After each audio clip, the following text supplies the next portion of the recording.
నిజాలు మాట్లాడుకోవాలనుకుంటే మనిషికి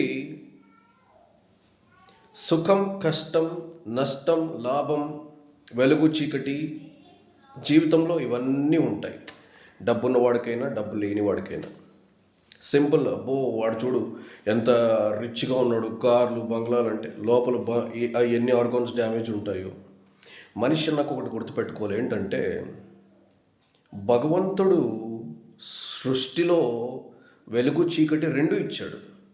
తీపి, చేదు రెండు ఇచ్చాడు. మంచి, చెడు రెండు ఇచ్చాడు.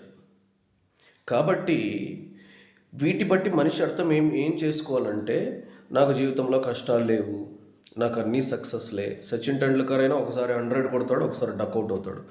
ఎంత పెద్ద సూపర్ స్టార్ అయినా ఒకసారి అట్టర్ ఫ్లాప్ సినిమా ఇస్తాడు, ఒకసారి హిట్ సినిమా ఇస్తాడు. సో దీన్ని బట్టి అర్థం ఏం చేసుకోవాలంటే, మనిషి అయి పుట్టిన తర్వాత ఏ జీవి అయినా సరే వాటికి మంచి, చెడు రెండు ఉంటాయి. సుఖం, దుఃఖం రెండు ఉంటాయి.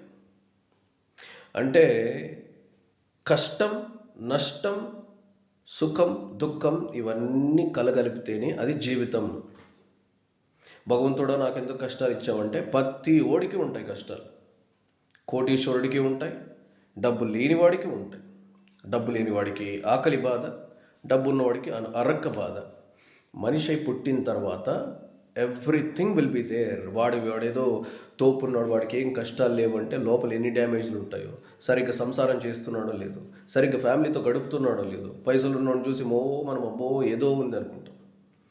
భూమండలంలో పుట్టిన ప్రతి ఒక్కడికి కష్టం, సుఖం, లాభం, నష్టం అన్నీ సమానమే. ఒకడు డబ్బులో ఎక్కువ ఉండొచ్చు, ఇంకొకడు ఆరోగ్యంలో ఎక్కువ ఉండొచ్చు, ఇంకొకడు తెలివితేటలో ఎక్కువగా ఉండొచ్చు. కాబట్టి ఒక్కొక్కరికి ఒక మంచి క్వాలిటీ ఇచ్చుంటాడు, ఒక చెడు క్వాలిటీని ఇచ్చుంటాడు.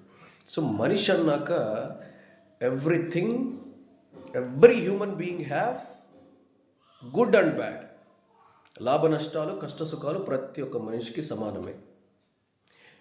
కానీ మనిషి నాకెందుకు కష్టాలు ఇచ్చావు, వాడు బాగా సక్సెస్ అవుతున్నాడు, వాడికి సుఖాలు ఇచ్చావు, ఇవి కాదు ఆలోచించాల్సింది. దేన్నైనా ఎదుర్కోవడానికి నేను సిద్ధం అని మెంటల్గా ఫిక్స్ అయిపోవాలి. That is what life, that is what happiness. నేను కష్టమైన,